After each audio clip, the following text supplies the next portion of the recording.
হ্যাঁ, একঘরে তো কি? তুমি তো আর আমার কাছে আসছো না, আমিও তোমার কাছে যাচ্ছি না। ওখানেই শুয়ে থাকবে, নিচে নামার চেষ্টা করলেও খবর আছে। প্রস্রাবের ডাক আসলেও না। এরপর খাবারের দিকে দেখিয়ে দিয়ে বলল, খেয়ে নাও। বলেই আবার ধপাস করে শুয়ে পড়ল। কিন্তু তুমি খাবে না কেন? সিমন্তিনি আর কোনো কথা বলল না। ঘুমানোর ভান করে চুপ করে থাকল। বেশ কিছুক্ষণ ওভাবে বসে থাকার পর খাবারের বাটিটা হাতে তুলে নিয়ে অপ্রসন্ন হয়ে খেতে শুরু করল সরোয়ার। আজকের কাহিনীর মাথামুন্ডু কিছুই তার বোধগম্য হল না। কেন অকারণে রেগে যাওয়া, কেনই বা আজ হঠাৎ একই ঘরে শোয়া? এতদিন তো বাইরেই বেশ স্বাচ্ছন্দ্যে ঘুমিয়েছিল। জঙ্গল থেকে অগস্ত যাত্রার কথা শুনে অদ্ভুতভাবে ঘরের দরজা বন্ধ করে নিভৃতে সময় কাটানো কিসের ইঙ্গিত হতে পারে?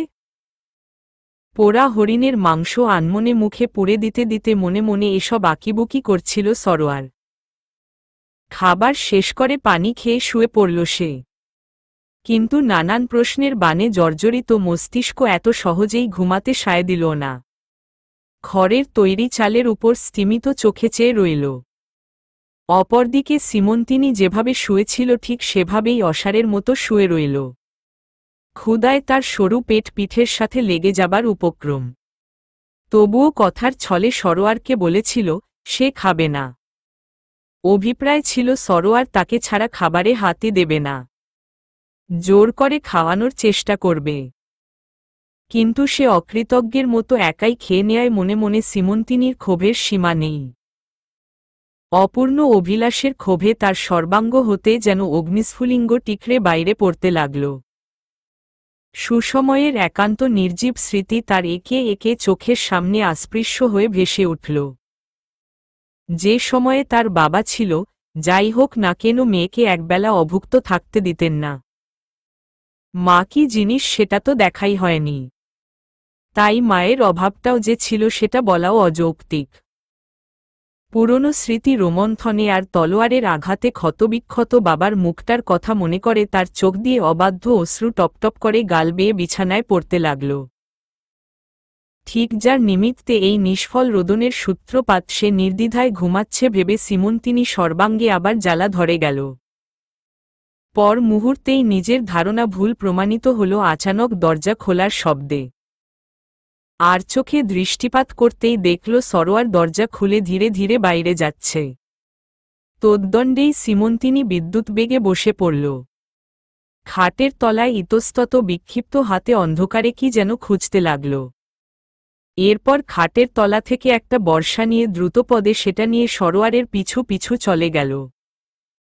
একটু এগুতেই বুঝল আশেপাশে কোনো হিংস্র জন্তু রয়েছে, যার মুখ দিয়ে উত্তরোত্তর গড়গড় শব্দ বের হচ্ছে, অনেকটা নেকড়ের শব্দের মতো। এই শব্দ শুনেই সরোয়ার কৌতূহলে বেরিয়ে এসেছে।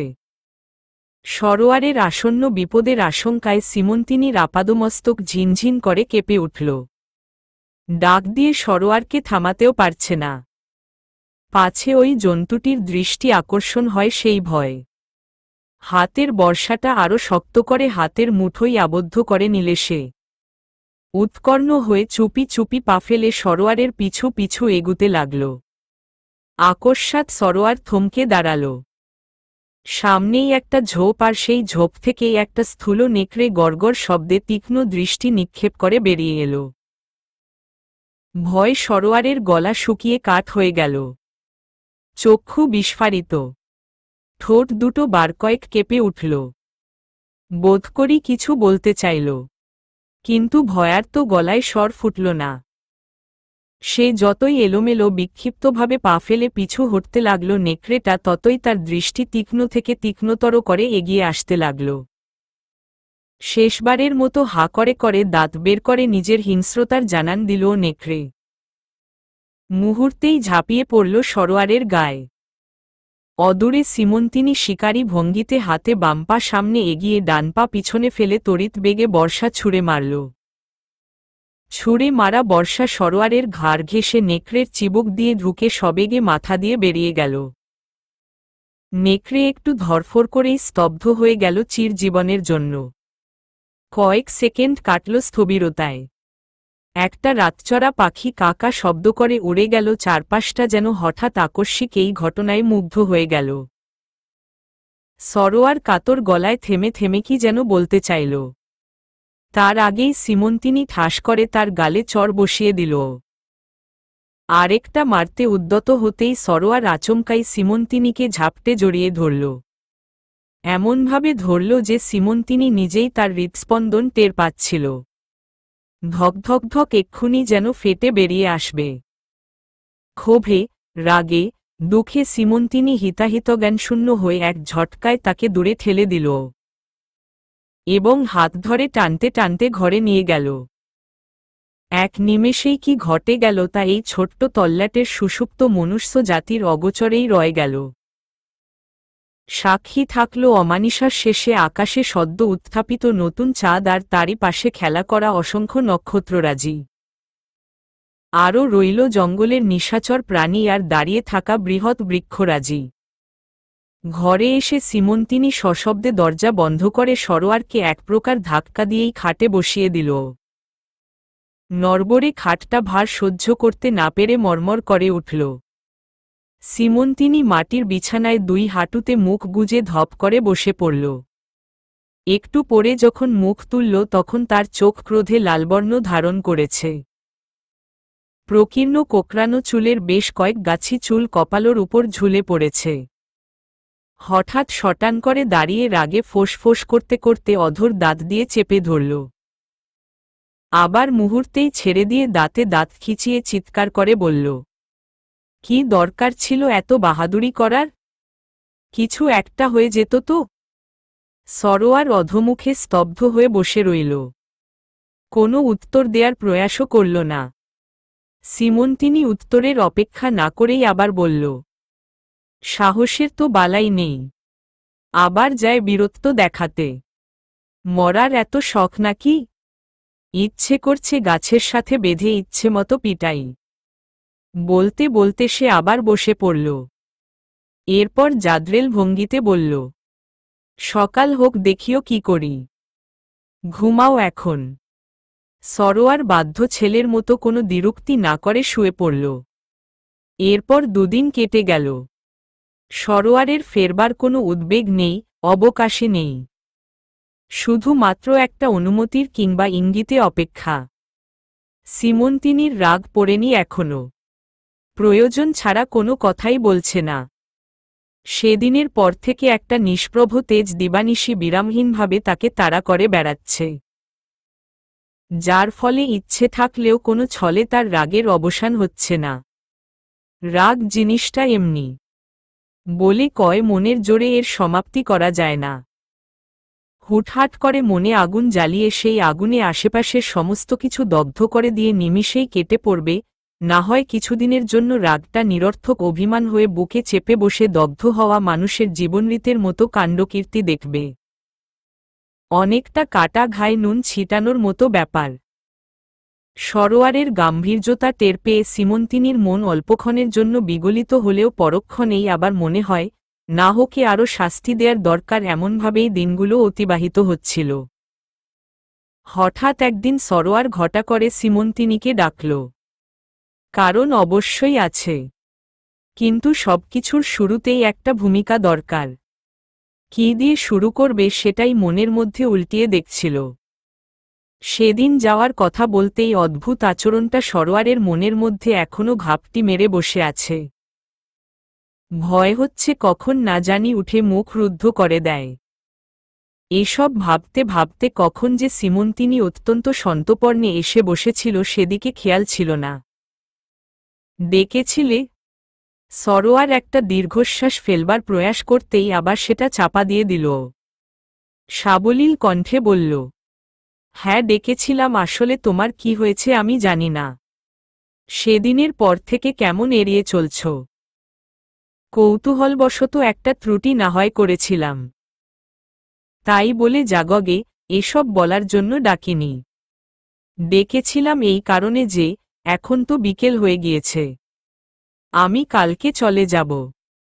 আমার মনে হয় না এখানে আর থাকা ঠিক হবে। ওই দিকের অবস্থাটাও জানি না।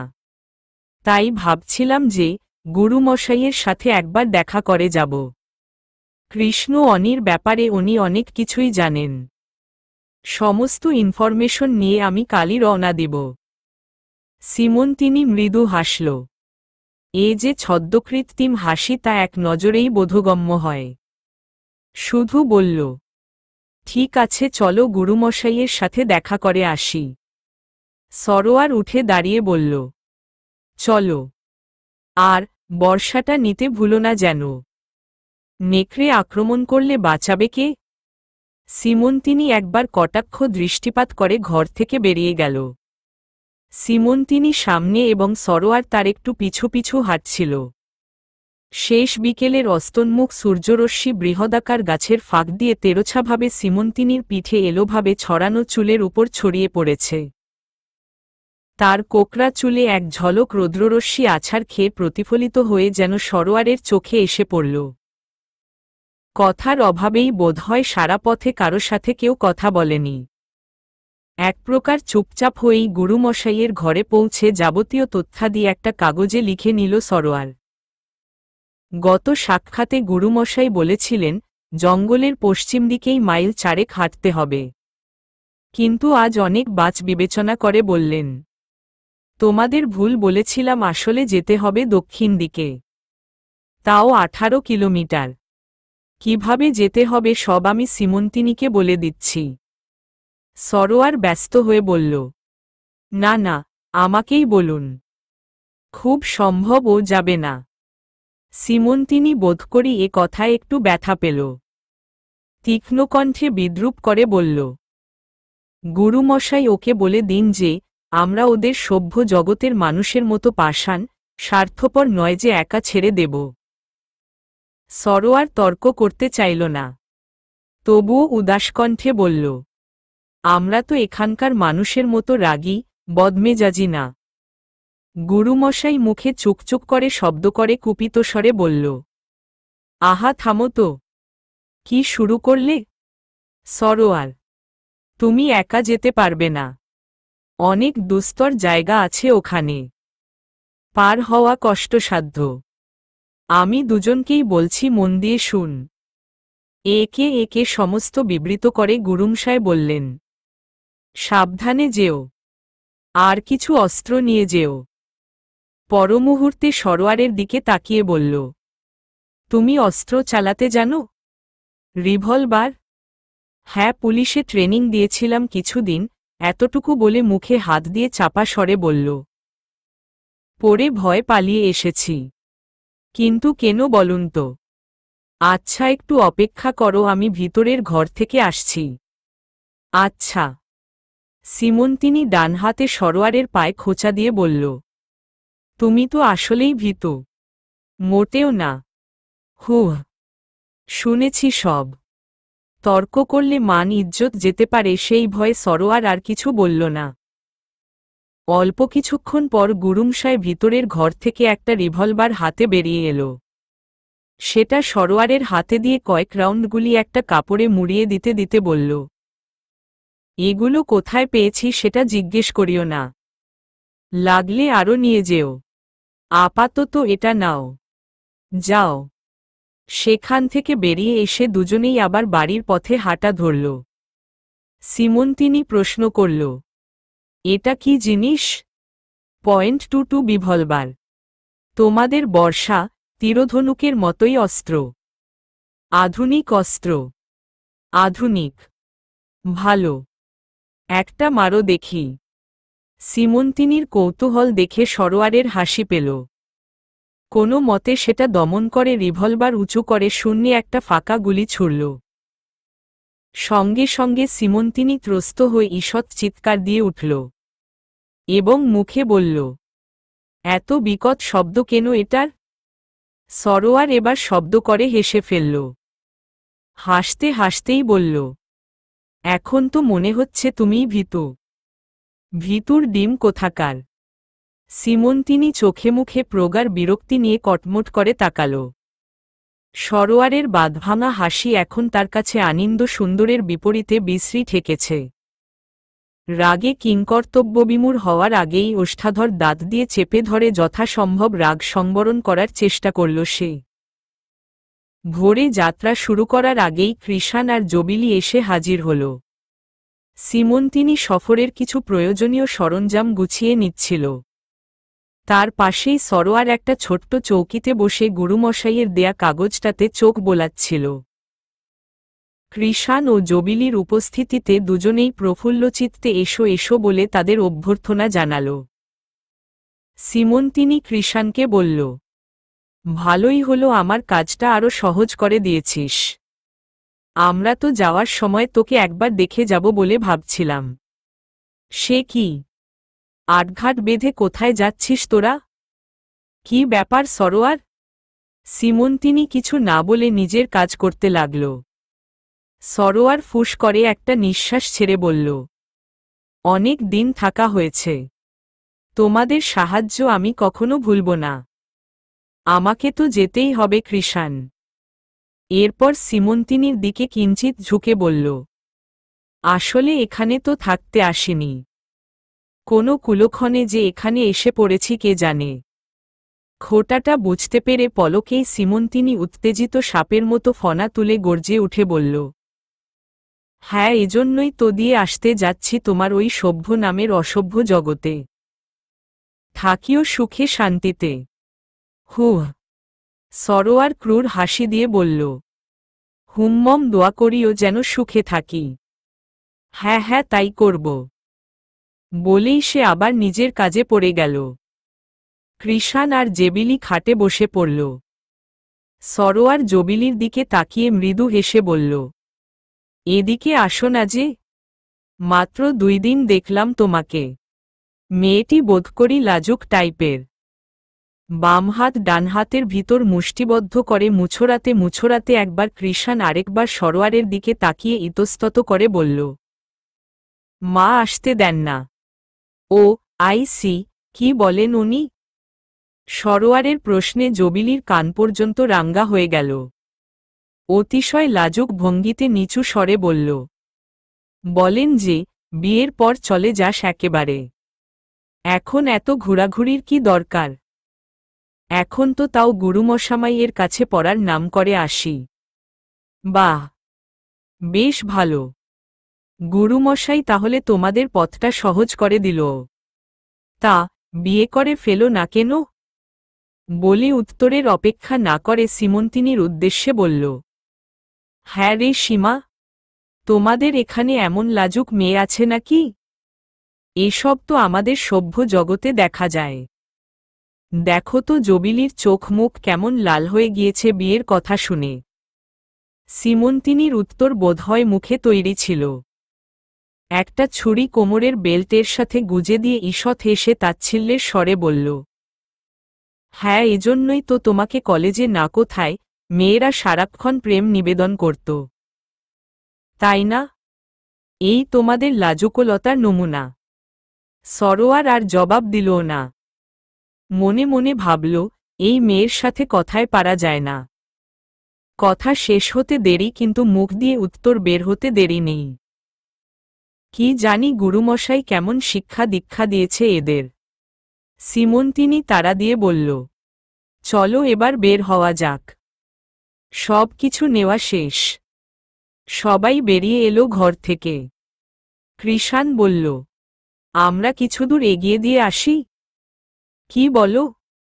সিমন্তিনি মাথা নেড়ে বলল, না কৃষাণ, তুই বাড়ি যা। ওকে দিয়ে আয়। আমরা বেরিয়ে পড়লাম। বেলা অনেক হয়েছে। সিমন্তিনি আর দাঁড়াল না। সরোয়ারও সিমন্তিনির পিছু পিছু আপনজনশূন্য নিরালম্ব অভিশপ্ত সভ্য জগতের উদ্দেশ্যে রওনা দিল। তখন পশ্চিম আকাশে লালবর্ণের সূর্যটা সবে উত্থাপিত হয়েছে। রাতের অন্ধকারকে ভেদ করে স্নিগ্ধ কোমল মিঠে আলো পুরো তল্লাট জুড়ে বিস্তৃত হয়েছে। আর নতুন চাঁদ নিয়ম বজায় রেখে সূর্যের পিছনে লুকিয়ে পড়েছে। দুজনেই চুপি চুপি হাঁটছে। অথচ দুজনের হৃদয়ের অন্তঃস্থলে স্বতন্ত্র বিষয় জায়গা করে নিয়ে আপন মস্তিষ্ককে সচল রেখেছে, ব্যস্ত রেখেছে। এই যাত্রা যে যথেষ্ট সহজ হবে না সেটা সম্পর্কে দুজনেই বেশ ভালো করে জানে। সরোয়ার এটা ভেবে সারা হচ্ছে যে যদিওবা কোনো বিপদ সংকট কাটিয়ে এসে পৌঁছে যাবে ওই পাহাড়ি রাস্তায়, কিন্তু সীমন্তিনী কিভাবে ফিরবে তার আপন মাতৃভূমিতে? হাজার হোক এই গহীন অরণ্যে কখন কি করা দরকার সেটা তার নখদর্পণে। তথাপি মনকে শান্ত করতে পারছে না সে। একটা শিখরচুম্বী অজানা আশঙ্কা তার চিত্তের গভীর থেকে আলোড়িত হয়ে স্ফীত হয়ে সমস্ত কিছু রিক্ত করে দিয়ে যাচ্ছে। নিজের কাছে নিজেকে হীন মনে হচ্ছে। বারংবার মনে হচ্ছে সে নিজের স্বার্থের জন্য একটা অচেনা অজানা মেয়ের জীবন ঝুঁকি নিচ্ছে। এটা নির্ঘাত নিজের কাপুরুষতা। ক্রমশ সূর্যের তেজ বাড়তে লাগল। মাথার উপর চোখ ধাঁধানো শুয়ের তেজদীপ্ত আলো দেখে বোঝা সহজ, দুপুর ঘনিয়ে এসেছে। সরোয়ার ঘেমে নিয়ে একাকার।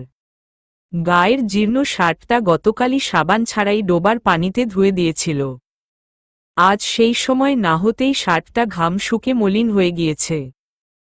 সীমন্তিনীর দিকে তাকিয়ে বেশ অবাক হল সরোয়ার। এখনও দিব্যি হেঁটে যাচ্ছে সে। চোখে মুখে ক্লান্তির লেশমাত্র নেই। শরীরে এক বিন্দু পরিমাণ ঘাম নেই। বুকের সাথে আটোসাটো করে লাগানো অদ্ভুত কাপড়ের ও নগ্ন পায়ের কোথাও এক রত্তি পরিমাণ ঘামের চিহ্ন নেই। এত সহজে ঘামে না সে। তার সরু দিগম্বর পেট একেবারে পিঠের সাথে লাগানো। বোঝাই যাচ্ছে খিদা জিনিসটা বেশ জোর দিয়ে ধরেছে তাকে। তবুও কেন চুপ করে আছে সে এবং তার অন্তর্যামী ভিন্ন কেউ জানে না। এভাবে আরও কিছুক্ষণ কেটে গেল। সরোয়ার অবসন্ন গলায় বলল, সীমা, টায়ার্ড লাগছে, এবার একটু বসো কোথাও। আমিও সেটা ভাবছিলাম। চলো ওই গাছটার নিচে তুমি বসো, আমি দেখি কিছু খাবারের বন্দোবস্ত করতে পারি কিনা। তোমার টায়ার্ড লাগছে না? সীমন্তিনী ভ্রু কুঁচকে জিজ্ঞেস করল। টায়ার্ড মানে কি? সরোয়ার নিজের বোকামিতে নিজেই হাসল। বলল, টায়ার্ড ইংলিশ শব্দ, এর অর্থ ক্লান্ত।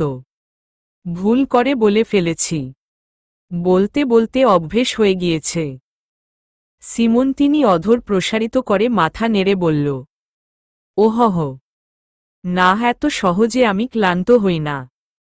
একটু বসো, আমি আসছি এক্ষুনি। আচ্ছা যাও, বেশি দূরে যেও না যেন। এ কথার উত্তরে সীমন্তিনী প্রসন্ন হেসে প্রস্থান করল। সরোয়ার গাছটার নিচে হাত পা ছড়িয়ে দিয়ে বসল। গায়ের ঘাম সিক্ত জামাটা খুলে দুহাতে চিপে ঘাম বের করে সেটা ঘাসের উপর বিলিয়ে দিল। এরপর স্থূল আকাশী গাছটায় হেলান দিয়ে একটা দীর্ঘশ্বাস ছেড়ে আশপাশটা একবার অবলোকন করল। জঙ্গলের এদিকটা একটু বেশিই গাছপালা গুল্ম উদ্ভিদ দ্বারা পরিপূর্ণ। একটু দূর হতেই জঙ্গলের এই পাশটা ধীরে ধীরে ঘনীভূত হয়ে গভীর জঙ্গলে পরিণত করেছে। সাপ বিচ্ছুর আনাগোনাও যে আছে সেটা বলা মোটেও গর্হিত হবে না। অবশ্য বাঘভাল্লুকের কথাও বলা মুশকিল। আকস্মাৎ সীমন্তিনী সরোয়ার, সরোয়ার বলে চিৎকার করে উঠল। সঙ্গে সঙ্গে সরোয়ারের হৃৎপিণ্ডটা ধরাস করে কেঁপে উঠল। ৭-৫ না ভেবেই শব্দ লক্ষ্য করে দৌড় দিল সে। গিয়ে দেখল কিছুই হয়নি। সীমন্তিনী একটা গাছের নিচে দাঁড়িয়ে আছে। সরোয়ারকে দেখা মাত্রই উত্তেজিত হয়ে বলল, দেখো দেখো, অনেকগুলো নফির। ওই যে সেদিন তোমাকে গাছে বসিয়ে রস খাইয়েছিলাম, এটাই সেই গাছ। সরোয়ার যেন হাফ ছেড়ে বাঁচল। ধমকের সুরে বলল, উফ অফ, এভাবে চিৎকার করার কি আছে? ডিসগাস্টিং। বেলুনের বাতাস যেভাবে তার আবদ্ধ জায়গা থেকে ফাঁকফোকর পেয়ে ফুস করে বেরিয়ে যায়, সেভাবেই সীমন্তিনীর সকল উৎসাহ উদ্দীপনা যেন বেলুনের হাওয়ার মুহূর্তেই তিরোহিত হয়ে গেল। কেউ কোনো কথা বলল না। সীমন্তিনী গাছ থেকে বেশ কয়েকটা ফল ছিঁড়ে নিল। এরপর সরোয়ারের উদ্দেশ্যে ছোট করে আসো বলে সেই গাছতলায় গিয়ে বসল। সীমন্তিনীর মুখটা যেন আষাঢ়ের ঘনকৃষ্ণ মেঘের মতোই গুরুগম্ভীর। ছুরিটা বের করে নফির ছিদ্র করে একটা সরোয়ারের দিকে এগিয়ে দিল এবং আরেকটা নিজের জন্য ছিদ্র করতে লাগল। সরোয়ার খাবারে মনোনিবেশ করতে পারল না। ফলটা পাশে রেখে সিমন্তিনির ছোট্ট বাম হাতটা নিজের প্রকাণ্ড দুহাতের মুঠোয় নিয়ে স্নিগ্ধ কণ্ঠে বলল, রাগ করেছ? ভয় পেয়েছিলাম খুব।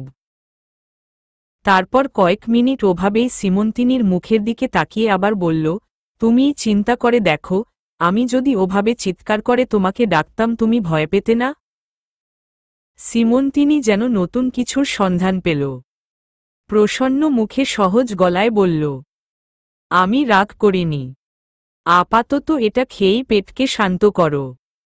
রাতে অন্য ব্যবস্থা হবে। ঠিক আছে। আচ্ছা, আমাদের পৌঁছাতে কয়দিন লাগতে পারে? 2 দিন তো লাগবেই। ওহহ, জঙ্গলেই রাত কাটাতে হবে? আর উপায় কি?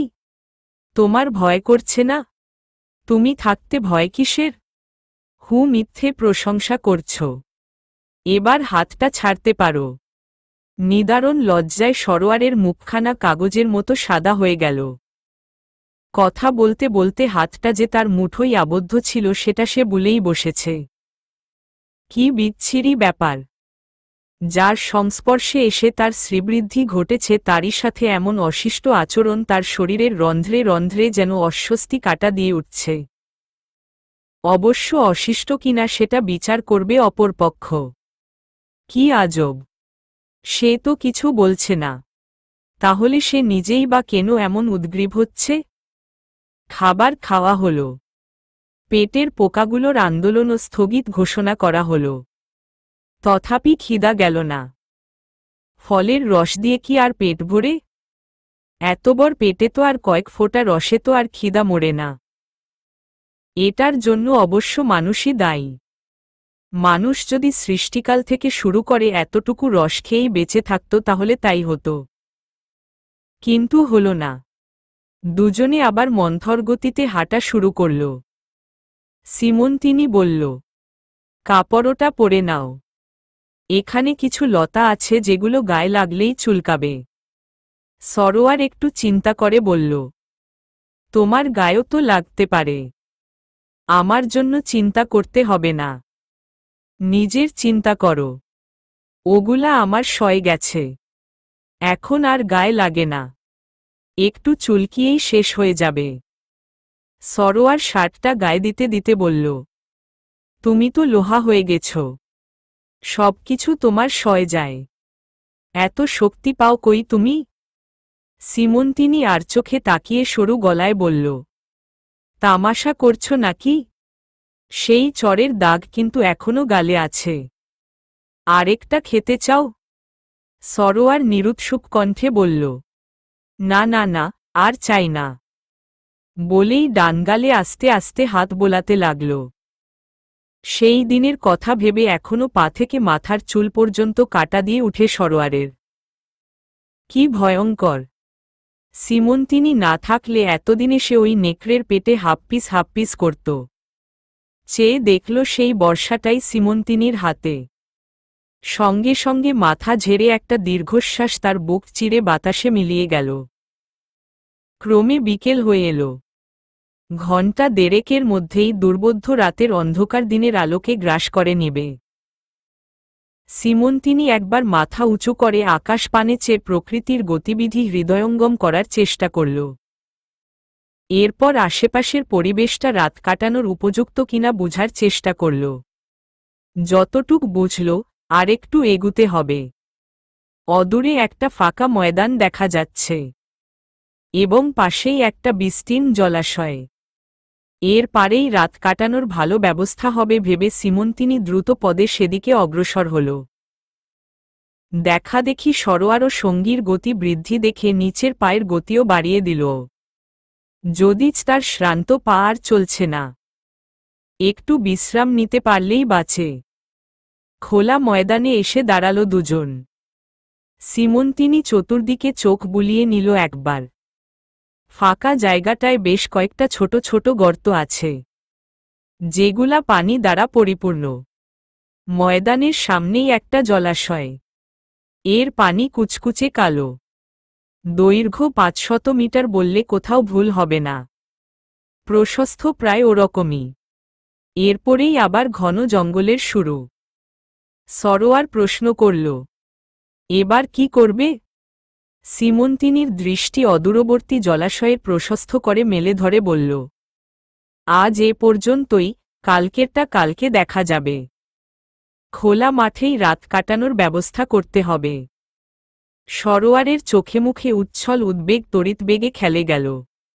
মুখে এক চিলতে হাসির রেখা টেনে প্রফুল্লচিত্তে বলল, সত্যি?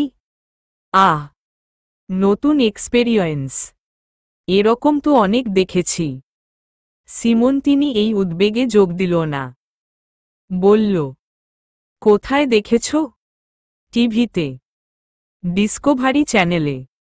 সিমন্তিনি কিছুই বুঝল না। তবুও কথা এড়াতে অস্ফুট স্বরে বলল, ওহহ, আচ্ছা। সরোয়ার পুনরায় বলল, উষা এসব দেখতে পছন্দ করে। মেন ভাসে জইল।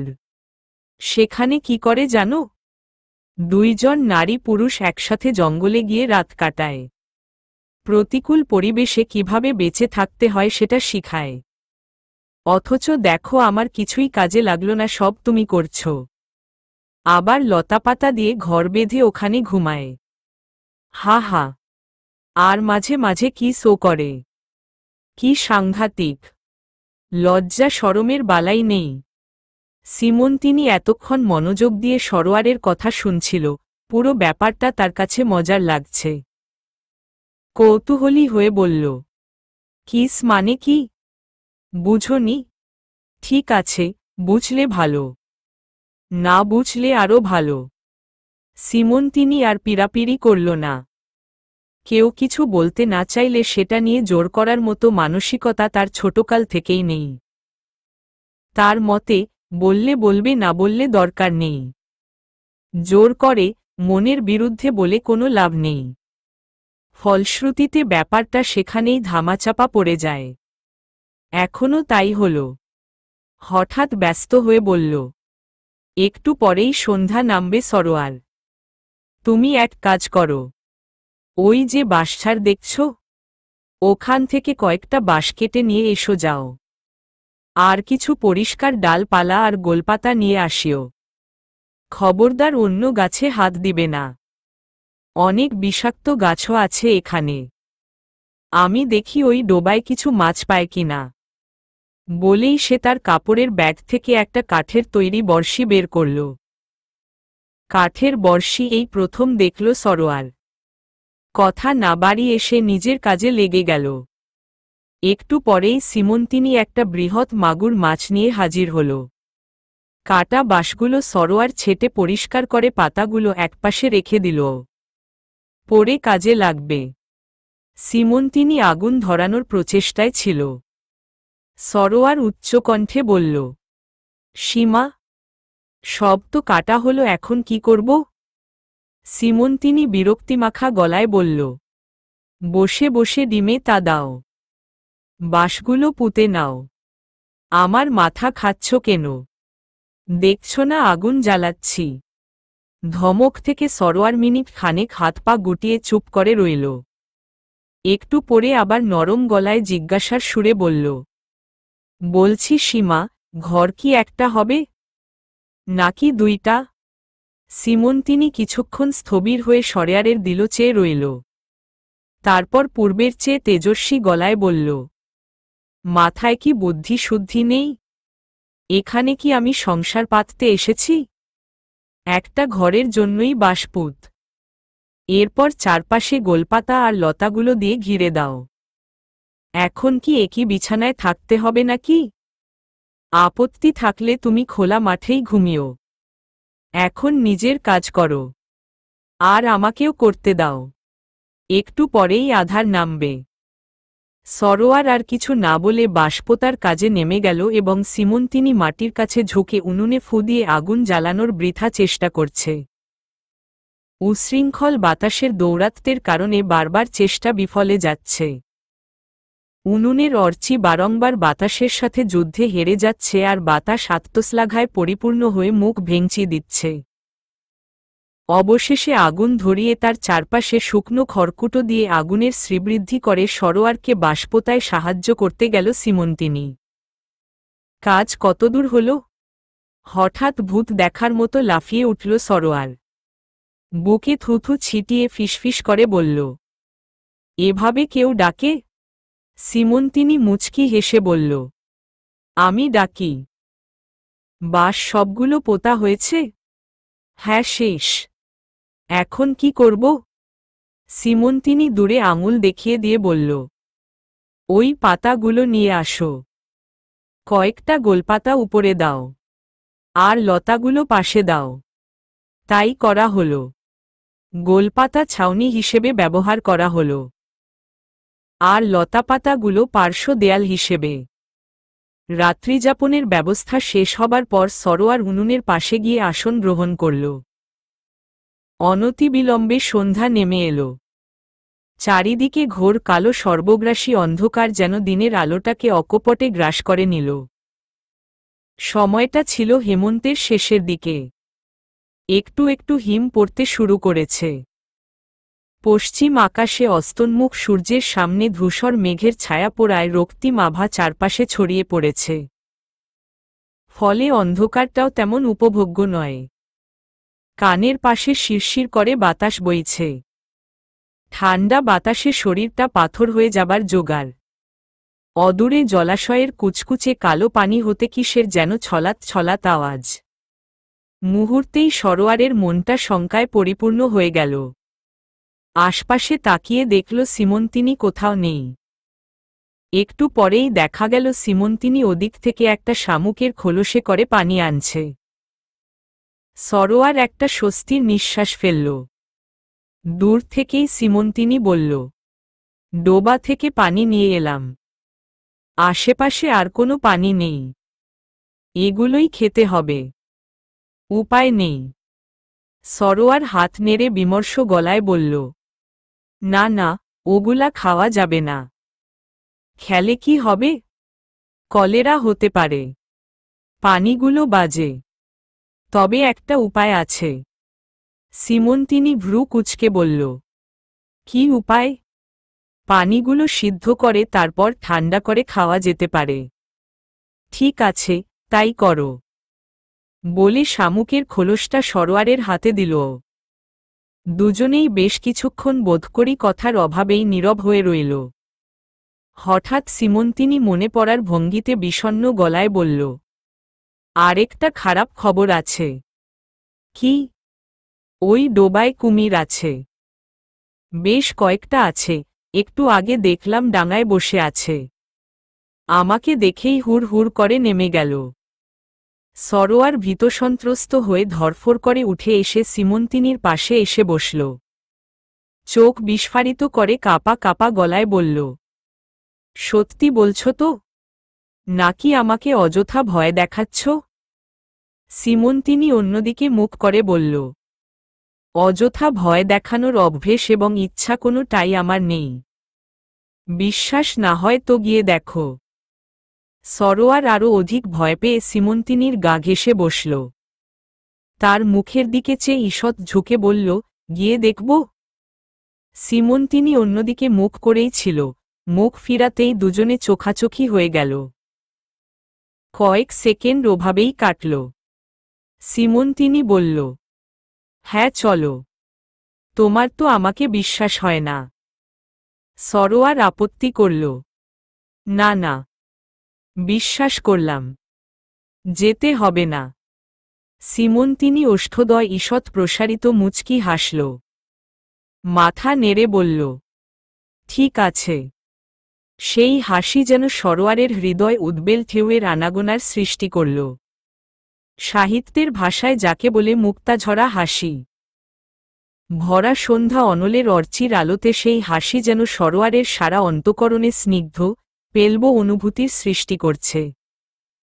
মনের অজান্তেই সমাকুল চিত্ত মোহাবিষ্ট হয়ে বলে ফেলল, যে কটা দিন একসাথে আছো, এভাবেই হেসে যেও। দেখতে ভালো লাগে। কথাটা সোজা গিয়ে সিমন্তিনীর বুকে তীরের ফলার মতো বিঁধল। মুহূর্তেই প্রসন্ন মুখচ্ছবিতে কে যেন কালি মেখে দিল।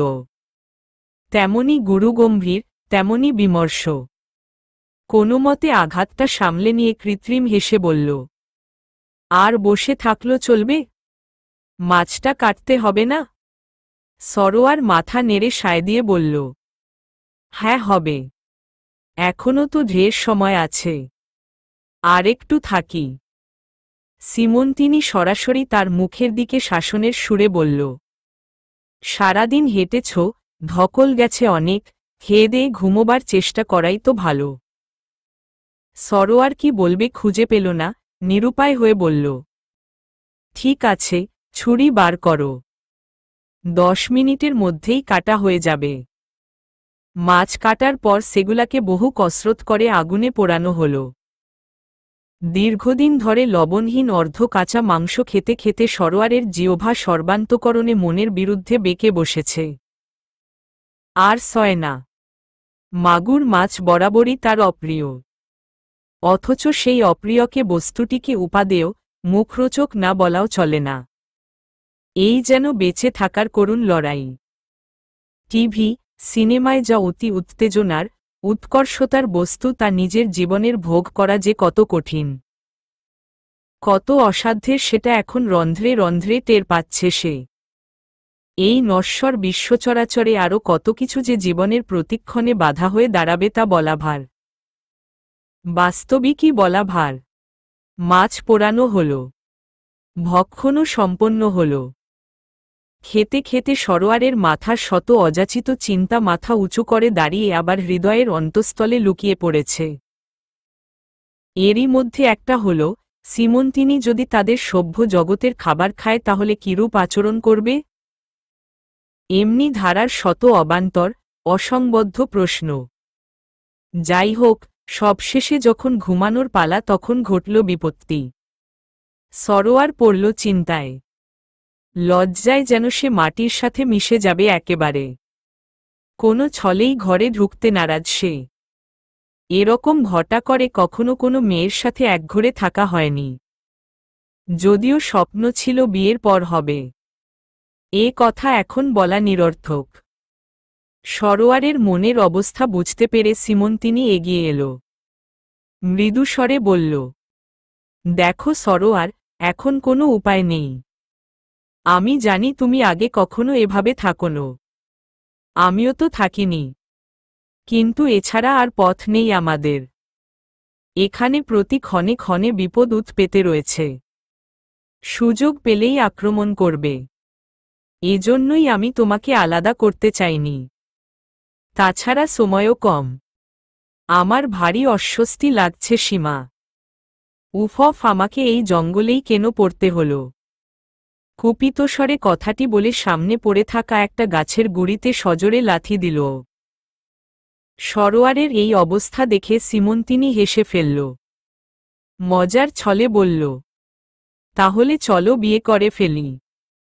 বিয়ে করলে তো একসাথে থাকতে আপত্তি নেই, তাই না?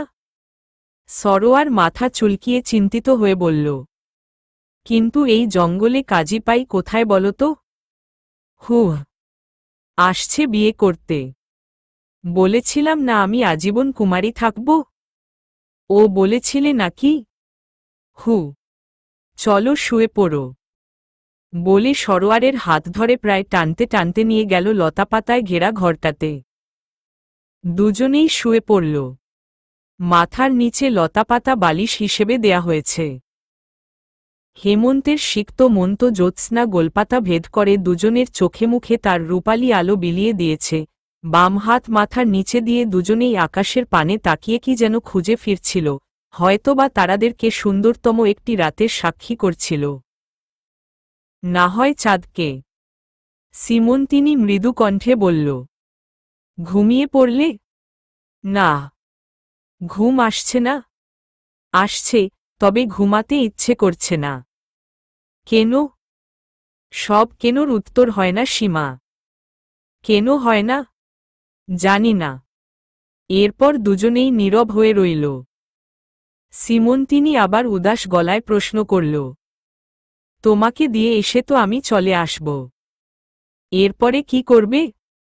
সরোয়ার দৃপ্ত কণ্ঠে বলল, সবার আগে কৃষ্ণ অনির একটা বিহিত করব। তারপর যা হবার হবে। সিমন্তিনি হেসে বলল, ওখানে যাওয়ার পর আমার কথা মনে থাকবে তো, নাকি ভুলে যাবে? এই হাসির ওজন বুঝবার সাধ্য সরোয়ারের নেই। সেও স্নিগ্ধ হেসে ব্যাখ্যা দেয়ার মতো করে বলল, তোমাকে ভুলব কিনা জানি না, তবে তোমার উপকারের কথা আমি কোনো দিনও ভুলব না। পৃথিবীতে এক ধরনের মানুষ আছে যারা উপকার করতে ভালোবাসে। তুমিও তাদের একজন। কত মানুষকে উপকার করেছ, আমিও সেই সৌভাগ্যবানদের একজন। বলা তো আমার দরকার, তুমি কি আমায় মনে রাখবে? এই কথার জবাব সিমন্তিনি দিতে পারল না। প্রবল বাষ্পোচ্ছ্বাসে তার কণ্ঠ রুদ্ধ হয়ে আসল। চোখ দিয়ে টুপটুপ করে 2 ফোঁটা জল গাল বেয়ে সবুজ পাতার উপর গড়িয়ে পড়ল। টুপ করে একটা শব্দ হল। একখণ্ড কালো মেঘ চাঁদকে আবৃত নিল। মুহূর্তের জন্য তল্লাট জুড়ে অন্ধকার ঘনীভূত হয়ে আসল। সারাদিনের শ্রান্তিতে সরোয়ারের অবসন্ন শরীর উত্তরের অপেক্ষা না করেই গভীর নিদ্রায় তলিয়ে গেল। ঘুমোতে পারল না সিমন্তিনি। এই মেদুর জ্যোৎস্নার আলোতে তার বিদীর্ণ হৃদয় সরোয়ারের দিকে মুখিয়ে আছে। পরক্ষণেই উদ্ভ্রান্তের মতো সব ঝেড়ে বলছে, না না, সে আমার কে? কয়েকদিনেরই পরিচয়, এত মায়া জন্মালো কি করে? এসব ভাবতে ভাবতে সে সরোয়ারের কপালে হাত রাখল। কপালের উপর এলোমেলোভাবে ছড়িয়ে পড়া চুল নিয়ে খেলা করতে লাগল। আর মনে মনে ভাবল, ইস, পুরো জীবনের বদলে যদি এরকম আরও রাত পেতাম। বস্তুত এই যদি কথাটার কোনো তাৎপর্যই পৃথিবীতে বিদ্যমান নেই, অথচ শত জীবন শত মরণ এই যদি কথাটার উপরই নির্ভর। কি আশ্চর্য! মানুষ তো যদি কথাটার উপর ভরসা করেই জীবন পার করে দিচ্ছে। এরপরে নতুন প্রজন্ম আসে, তারাও এর উপর বিশ্বাস করে মরে। এরপরে আরেক প্রজন্ম, এভাবেই চলে। সরোয়ারের ঘুম ভাঙল পূব আকাশে সূর্যের স্বর্ণাভ আলোর ফিনিকে। লতাপাতায় ঘেরা ঘর নামক ঝোপ থেকে বেরোতেই চোখে পড়ল চমৎকার এক দৃশ্য। সিমন্তিনি নিচে ঝুঁকে বেশ কয়েকটা বাঁশ দিয়ে ভেলা বানাচ্ছে। আর পূব আকাশে সদ্য উত্থাপিত সূর্যকিরণ তার পিঠে এলোভাবে ছড়ানো কোকড়াচুলের উপর পড়ে একটা আলোর স্ফুরণ চারিদিকে ছড়িয়ে পড়ছে। দূর থেকেই স্পষ্ট বোঝা যাচ্ছে নাকে বিন্দু বিন্দু ঘাম জমেছে। সরোয়ারে বুকে একটা উদ্বেল ঢেউ খেলে গেল। মনটা অদ্ভুত ভালো লাগায় বিমোহিত হয়ে গেল। প্রিয় পাঠক, হলফ করে বলতে পারি, সরোয়ার কবি হলে এই দৃশ্য নিয়ে কবিতা লিখত, আর্টিস্ট হলে ছবি আঁকত, লেখক হলে গল্প বানাত। সে যাই হোক, আড়মোড়া ভেঙে সরোয়ার ধীরে পায়ে তার কাছে গেল। পিছন থেকেই ডাক দিয়ে বলল, কি করছ? সিমন্তিনি ধূপ করে লাফিয়ে উঠল।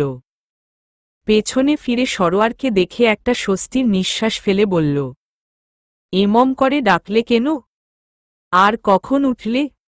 সরোয়ার ক্রূর হেসে বলল, হিহি, ভয় পেয়েছিলে বুঝি?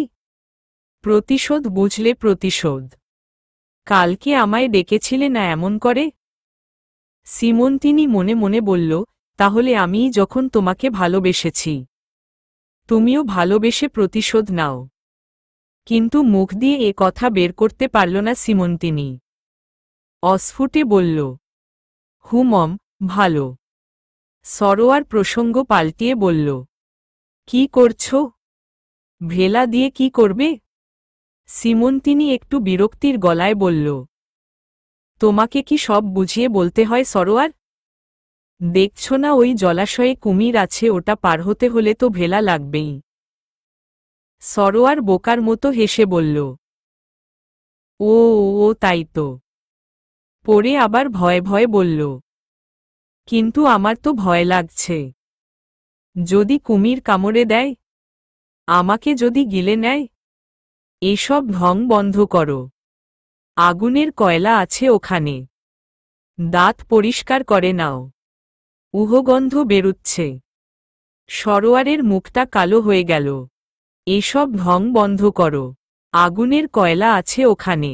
দাঁত পরিষ্কার করে নাও। উহগন্ধ বেরুচ্ছে। সরোয়ার মুখটা কালো হয়ে গেল। কয়লা দিয়ে দাঁত পরিষ্কার করে প্রসন্ন হেসে বলল, এবার কথা বলতে পারি? সিমন্তিনি গুটি কয়েক বাঁশ একত্রে করে লতা দিয়ে জোড়া লাগাচ্ছিল। আর চোখে একবার দেখে পুনরায় নিজের কাজ করতে করতে বলল, হ্যাঁ হ্যাঁ, কেন নয়? সরোয়ার একটু ইতস্তত করে সরু গলায় বলল, বলছি, সকালে কি খাবে? আমি কি একটু ঘুরে দেখব কিছু পাই কিনা? সিমন্তিনি লতাগুলো শক্ত করে একটা শেষ গিট দিল। হাত ঝাড়তে ঝাড়তে কাছে এসে বলল, লাগবে না, দেখো তোমার বিছানার পাশে কয়েকটা ফল আছে। কি ফল জানি না, একটু টক জাতীয়, তবে খেতে ভালো। আমি একটা খেয়েছি, বাকিগুলো একসাথে খাব। এসব কখন করলে? সেই সকালে। তুমি তো ঘুমোচ্ছিলে তাই ডাকিনি। ওহহ, আচ্ছা, তো রাতে ঘুম কেমন হলো? সিমন্তিনি নীরব থেকে কি যেন চিন্তা করল। এরপর অভ্যস্তার হাসি দিয়ে মাথা নেড়ে বলল, খুব ভালো।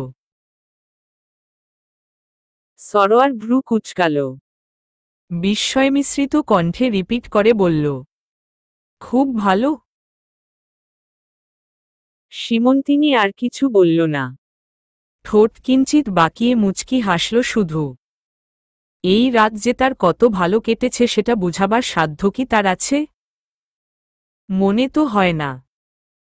কত উচাটন, কত সমাকুলতার মাঝে এই নির্জন নিশীথের ইতি ঘটেছে তার হিসেব করা এই জগতে কতটা যুক্তিযুক্ত? হেমন্তের সেই সিক্ত মন্ত জ্যোৎস্নাই সাক্ষী এই রাতই যেন তার জীবনের শ্রেষ্ঠ, উৎকৃষ্ট রাত। কথাটা না হয় নিজের হৃদয়ের অন্তঃস্থলেই আজীবন জামন থাক। লোক জানাজানির কি দরকার? কথা বলতে বলতে দুজনে বিছানার কাছে চলে এলো। বিনা বাক্যব্যয়ে দুজনে চুপি চুপি ভোজন পর্ব সেরে নিল। সিমন্তিনি পুনরায় সব জিনিসপত্র অর্থাৎ তীরধনুক, বর্ষা, ছুরিসহ নানান সামগ্রী। সরোয়ারের একটাই সম্বল, গুরুমশাই এর দেয়া রিভলভারটা। সেটি সযত্নে ঠিকঠাক করে কোমরে গুজে নিল। এরপর নতুন দিনের নতুন জার্নির শুরু করতে সিমন্তিনির বহু কষ্টে তৈরিকৃত ভেলায় চড়ে বসল। দাঁড় টানল সে নিজেই। ছোটবেলায় একাধারে গ্রামে কেটেছে তার। দাদুর একটি নৌকা দিয়ে হালদা নদীর আনাচে কানাচেতে কত ছসে বেরিয়েছে তার হিসেব অন্ত নেই। সেই সুবাদে দাঁড় টানাটা তার খুব একটা জটিল ব্যাপার নয়। সরোয়ারের বিপরীতে সিমন্তিনি ভেলার উপর অসার হয়ে বসে আছে। শূন্যদৃষ্টিতে স্থিমিত হয়ে তাকিয়ে আছে পেছনে ফেলে আসা ইতস্তত বিক্ষিপ্ত আগুনের ছাই আর সেই ছোট লতাপাতায় ঘেরা ঘরটির দিকে, যেটা মায় জড়ানো তার জীবনের সবচেয়ে সেরা রাতের অন্যতম নিদর্শন। সভ্য জগতের লোকচোখে যা অনাদৃত, অবশ্রুত, অজানা কারণে ধীরে ধীরে তার চোখের দৃষ্টি ঝাপসা হয়ে এল। নিজেকে বারংবার ধমকে ভর্ৎসনা করে সিমন্তিনি। সে তো এমন কোমল মনের ছিল না কখনো। তবে আজ কেন এমন কষ্ট পেতে হচ্ছে? সরোয়ার কি কিছু বুঝে না? নাকি জঙ্গলে বড় হয়েছে বলে? নিজেদের ধর্মের, নিজের জাতের না বলে? মনটা তার আত্মগ্লানিতে পরিপূর্ণ হয়ে গেল। নীরবতার বেড়াজাল ভাঙল সরোয়ারের কথার তরঙ্গে মাধ্যমে। সীমা, তোমার কি কিছু হয়েছে? এমন আপোসেট দেখাচ্ছে কেন? সিমন্তিনি চকিত হতে চোখ ফিরাল। সঙ্গে সঙ্গে দুফোঁটা জল চোখ বেয়ে গড়িয়ে পড়ল। ব্যস্ত ত্রস্ত হয়ে লুকাতে গিয়ে সরোয়ারের দৃষ্টি গোচর হয়ে গেল। তুমি কাঁদছ সীমা? সিমন্তিনি ঠোঁটে কৃত্রিম হাসির রেখা টেনে বল, আরে না। এখানের মানুষের কি চোখের জল আছে নাকি? পানির ছিটা পড়েছে হয়তো। এ কথায় সরোয়ার একটু আঘাত পেল। বুকের মধ্যে একটা ঢেউ ছলাৎ করে উপচে পড়ে মুহূর্তেই মিলিয়ে গেল। জবাব দেবার ফুরসত মিলল না। ভেলা এসে জলাশয়ের কূলে ভিড়ল। কূলেও না, সামান্য দূরে। সামনে বেনামি কাটা থাকার কারণে আর যাওয়া সম্ভবপর হচ্ছে না। সিমন্তিনি এক লাফে নেমে দূরে চলে গেল। সরোয়ার কি করবে ভেবে পেল না। ঠায় দাঁড়িয়ে রইল। আমতা আমতা করে বলল, আমি লাফ দিতে গেলে তো পানিতে ভিজে যাব। কি করব? সিমন্তিনি হেসে বলল, তুমি লাফ দাও, পানিতে পড়ার আগেই টেনে নিব আমি। সরোয়ার এক পা পিছে দিয়ে লাফ দেওয়ার প্রস্তুতি নিয়ে মাথা বাঁকিয়ে বলল, দিলাম কিন্তু, ধরিও। বলেই লাফ দিল সে। কথা মতো সিমন্তিনি পানিতে পড়ার আগেই হাত বাড়িয়ে এক ঝটকায় কুলে নিয়ে আসল। সরোয়ার অকৃত্রিম বিস্ময়ে অভিভূত হয়ে বলল, সীমা, তোমার হাতটা দাও দেখি। কেন? আরে দাও না। বলে সিমন্তিনি স্বেচ্ছায় দেয়ার অপেক্ষা না করে নিজেই টেনে নিয়ে তার পেশিতে বার কয়েক চাপড় দিয়ে বলল, ওয়াও, তোমার কি শক্তি সীমা। সিমন্তিনি হেসে হাত ছাড়িয়ে নিয়ে বলল, তামাশা বন্ধ করো, না হয় আরেকটা চর দিব। আমাকে চর দিয়ে মনে হয় সেদিন ভালো লেগেছে। সারাদিন চর দেয়ার ফন্দি আটো কেন? সিমন্তিনি শব্দ করে হেসে ফেলল। বলল, যাই হোক, দাঁড় তো ভালোই টানো তুমি। এবার পাটা একটু জোরে চালাও, একটু পর কড়া রোদে হাঁটতে কষ্ট হবে। আচ্ছা আচ্ছা, চালাচ্ছি। কিন্তু একটা কথা। আবার কি কথা? তোমার ওই চিরন্দাতি হাসিটা খুব সুন্দর। জঙ্গলের কেউ তোমার প্রেমে পড়েনি? বলেই গলা ফাটিয়ে হাসল সরোয়ার। সিমন্তিনির হৃৎপিণ্ডটা ধক করে কেঁপে উঠল। লজ্জায় কান পর্যন্ত লাল হয়ে গেল। তার মনে হচ্ছে এই নাটকের জকনিকা টেনে দিয়ে মনের গভীরে সুপ্ত বাসনাটাকে উজাড় করে জঙ্গলময় ভালোবাসি ভালোবাসি বলে বেড়ায়। এ কেমন অদ্ভুত অনুভূতি! এরকম অনুভূতির সাথে তো সে পরিচিত নয়। আচ্ছা, ভালোবাসলে কি ভালোবাসি বলতো হয়? হয়তো হয়, হয়তো হয় না। জঙ্গলের এই দিকটা বেশ নির্জন। ঘন গাছপালা আর বিভিন্ন কাটা জাতির উদ্ভিদে আশপাশ গিজগিজ করছে। সহজে পা নাড়াবার জো নেই। বলা বাহুল্য, সরোয়ারের পরনে সেন্টু গেঞ্জির সাথে শার্ট আর জিন্স প্যান্ট ছিল। আর সিমন্তিনির বর্ণনা তো পূর্বেই দিয়েছি। পেটের কিছু অংশ আর দুই উরুর মধ্যভাগ হতে পা দুটো অনাবৃত, যার কারণে তার একটু অসুবিধে হচ্ছিল বললে অত্যুক্তি করা হবে না। যদিও সে এভাবেই চলতে অভ্যস্ত। পরিকল্পনা মতো সিমন্তিনি সামনে সে এবং পিছনে সরোয়ার তাকে অনুসরণ করে করে চলছে। কখনো হামাগুড়ি দিয়ে আর কখনো উঁচু হয়ে নিচু হয়ে নানান কৌশলে অবলম্বন করে অনেকটা পথ পাড়ি দিল দুজনে। আর একটু এগুতেই আকস্মাৎ সিমন্তিনি চোখ বন্ধ করে সরোয়ারের হাত শক্ত করে চেপে ধরল। নিমিলিত চোখ দিয়ে ঝোড়ো ঝোড়ো করে পানি বেরিয়ে এলো। চোখ খুলতেই চোখ দুটো লাল বর্ণ ধারণ করল।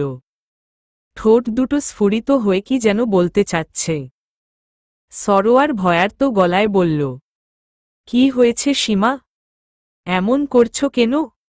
সিমন্তিনি খুব কষ্টে ইশারায় পায়ের দিকে দেখিয়ে দিল। তাকিয়েই সরোয়ার কাষ্ঠপুত্তলির ন্যায় স্তব্ধ হয়ে গেল। একটা কাঁটা তার উরুর নিচের দিক দিয়ে ঢুকে পড়েছে। প্রস্রবণের মতো রক্তক্ষরণ হচ্ছে। সরোয়ার স্বাভাবিক হওয়ার চেষ্টা করল। সিমন্তিনিকে বলল, তুমি হাত দিও না, সাবধান। ভেতরে যদি কাঁটার টুকরো থেকে যায়, বড় সমস্যা হতে পারে। সিমন্তিনি ঠোঁট চেপে যন্ত্রণা নিয়ন্ত্রণ করার চেষ্টা করল। সরোয়ার অতি সাবধানে কাঁটা বের করে আনল। প্রায় 3 ইঞ্চি কাঁটাটার দৈর্ঘ্য। 1.5 ইঞ্চিই ঢুকেছে। পৃথিবীর বিষাক্ত কাঁটাগুলোর মধ্যে অন্যতম। ইশারায় দূরে একটা লতাপাতা দেখিয়ে দিল সীমন্তিনী। সরোয়ার এক দৌড়ে গিয়ে সেটা নিয়ে আসল। দুই হাতের তালুতে ঘষে রস বের করে কাটা স্থানে লাগিয়ে দিল এবং আরও কিছু লতা নিজের পকেটে গুজে নিল। এরপর নিজের পরনের গেঞ্জিটা খুলে পুরোটাই শক্ত করে বেঁধে দিল। সেখানেই চোখ বন্ধ করে শুয়ে পড়ল সীমন্তিনী। একটু পরে ধীরে ধীরে চোখ খুলে বলল, কাটা এমন বিষাক্ত হতে পারে আমার জানা ছিল না সরোয়ার। পাটাই যেন অবশ হয়ে গেল। সরোয়ার সীমন্তিনীর কাছে ঝুঁকে নিঃশব্দে তাকিয়েছিল। তার চোখের এক ফোঁটা জল সীমন্তিনীর মুখের উপর টুপ করে গড়িয়ে পড়ল। সরোয়ার নিজ হাতে সেটা নিংড়ে ধরা গলায় বলল, তুমি জানো এই কাটা কতটা বিষাক্ত? বেশি লাগলে প্রাণ সংশয় রয়েছে। ভাগ্য ভালো ওই লতাটা পেয়েছি, না হয় কি যে হতো। বাদ দাও, চলো রওনা দেওয়া যাক। এভাবে? সমস্যা নেই, কখনো না। দরকার হলে রাতটা এখানে কাটাবো। তুমি বুঝতে পারছো না, জায়গাটা অনেক ঝুঁকিপূর্ণ। সরোয়ার আর কথা না বলে আচানক সীমন্তিনীকে পাজাকোলা করে কোলে তুলে নিল। সীমন্তিনী কিছু বুঝতে পারল না। চাপা স্বরে চেঁচিয়ে বলতে লাগল, আরে কি করছো? আমি হাঁটতে পারব। চুপ করে থাকো। তোমার না হয় আমার মতো 10টা ছেলে কাঁধে নেবার শক্তি আছে, আমার কি একটা মেয়ে হাতে নেবারও শক্তি নেই? অকর্মা হতে পারি, এত বড় অকর্মা তো না। সীমন্তিনী আর কোনো কথা বলল না। বাস্তবিকই তার অসহ্য যন্ত্রণা হচ্ছিল। এই বন্য দুর্গেয় রহস্যময় প্রতিকূল পথে না জানে আর কত রকমের উৎকট কিছু তাদের জন্য অধীর আগ্রহে অপেক্ষা করছে। বিশ্বব্রহ্মাণ্ডে যত আপদ সব যেন তাদের অভিমুখে মাথাচাড়া দিয়ে উঠেছে। অদূর ভবিষ্যতে কি হয় সেটা কেউ জানে না। ছোট থেকেই যখন সে নিজ স্বাধীনতায় চলেছে, নিজেরটা নিজে বুঝেছে। তবে এখন কেন নিজেকে অন্যের কাছে সঁপে দিতে বিন্দুমাত্র দ্বিধা হচ্ছে না? কেনই বা তার একটা কথাতে বাক্রুদ্ধ হয়ে চুপ করে সায় দিয়ে যাচ্ছে? কেনই বা লোকটার প্রতিটা বাক্যালাপে বিমোহিত হয়ে তার চিত্তের উচ্ছ্বসিত ঢেউ সবকিছু বিমথিত করে দিচ্ছে? সে তো জানে না অদূর ভবিষ্যতে কি অপেক্ষা করছে, তবুও কেন? সীমন্তিনী মাথা ঝাঁকাল। মনকে বুঝাল, ভাবা ভালো, কিন্তু বেশি না, তাহলে মন বিগড়ে যায়। মধ্য দুপুর। মাথার উপর সোনালি রোদ্দুর খা খা করে ঘুরে বেড়াচ্ছে। গতদিনের তুলনায় আজকের তাপমাত্রাটা একটু বেশিই বোধ হচ্ছে। শরীর ঘামছে দরদর করে। ঘন জঙ্গল পেরিয়ে এখন জঙ্গলের গাছপালার পরিমাণটা মন্দীভূত হয়ে এসেছে। অভ্যাসমতো সরোয়ার ঘড়ি দেখল। পরক্ষণেই মনে পড়ল, ঘড়ি তো অনেক আগেই নষ্ট হয়ে গেছে। খিদায় পেট চো করছে, গলা শুকিয়ে কাঠ। আগের দিনের মতো পেটের পোকাগুলো আন্দোলনে নেমেছে। আন্দোলন স্থগিত করতে কিছু একটা ব্যবস্থা করা আবশ্যক। এদিকে সরোয়ারের কোলেই বিষম যন্ত্রণায় কাতর হয়ে ঘুমিয়ে পড়েছে সীমন্তিনী। ক্লান্তিতে, শ্রান্তিতে একটা নিরাপদ জায়গা দেখে বসে পড়ল সরোয়ার। এরপরও সীমন্তিনীর ঘুম ভাঙল না। উল্টো সরোয়ারের বুকে গুটিসুটি মেরে আয়েশ করে ঘুমানোর জায়গা করে নিল। আর মুখ দিয়ে অদ্ভুত ভাষায় কি যেন বলল, কাণ্ড দেখে সরোয়ার মৃদু হাসল। কিছুতেই ঘুম ভাঙাতে মনটা সায় দিচ্ছে না। ঘুমন্ত আদুরে মুখটার দিকে চেয়ে থাকতে ইচ্ছে হচ্ছে, এদিকে বেলা পড়ে যাচ্ছে। সরোয়ার সন্তপর্ণে ডান হাত মুক্ত করে কপালের উপর ঝুলে পড়া চূর্ণকুন্তল কানের পাশে সযত্নে গুজে দিল। অমনি সীমন্তিনী চোখ মেলল। প্রথমত আশপাশে তাকিয়ে নিজের অবস্থান বুঝার চেষ্টা করল। যখন বুঝতে পারল সে এতক্ষণ হাত পা ছেড়ে দিয়ে সরোয়ারের কোলে ঘুমিয়েছে তখন লজ্জায় মাটির সাথে মিশে যেতে ইচ্ছে করল। সরোয়ার তার মনের কথা বুঝতে পেরে তাকে মাটিতে বসিয়ে দিল। কোমল কণ্ঠে জিজ্ঞেস করল, এখন কেমন লাগছে? সীমন্তিনীর লজ্জা ভাবটা কাটেনি এখনো। টেনে টেনে বলল, খুব ভালোই। মনে হচ্ছে হাঁটতে পারব। দুপুর হয়ে গেছে তাই না? সরোয়ার উপরের দিকে তাকিয়ে বলল। হ্যাঁ, মাথার উপর সূর্য তো তাই বলছে। খিদা লেগেছে। কি করি বলো তো? দেখি কি করা যায়। বলেই সিমন্তিনি সংশয় পায় ভর করে উঠে দাঁড়াল। সরোয়ার ব্যতিব্যস্ত হয়ে বলল, এ কি করছো তুমি? হাঁটতে পারবে? সিমন্তিনি মুচকি হেসে হ্যাঁ সূচক মাথা নাড়ল। পাটা বার কয়েক আগে পিছে করে নেড়ে ধনুক হাতে নিয়ে বলল, চলো, খাবারের ব্যবস্থা না হয় হেঁটে হেঁটেই করি। ঠিক আছে চলো। একটু দূরে এগুতেই একটা বুনো হাতির পাল পথ রোধ করল। কথায় আছে বিপদ যখন আসে আটঘাট বেঁধে আসে। এখনও তাই ঘটল। বুনো হাতির দল তাদের দিকেই এগুচ্ছে। একে তো সকালের পর থেকে পেটে তো দূরের কথা গলায়ই কিছু পড়েনি, তার উপর এই বিপদ। ভয় সরোয়ারের পা কাঁপাকাঁপি শুরু হয়ে গেল। গলা শুকিয়ে কাঠ হয়ে গেল। ঢোক গিলারও অবকাশ নেই। মনে মনে ভাবল, আমার মতো ইঁদুরে কপাল আর কারোর নেই। সিমন্তিনির দিকে ভয়ে ভয়ে তাকাল সে। কি আশ্চর্য! তার চোখে ভয়ের চিহ্নমাত্র নেই।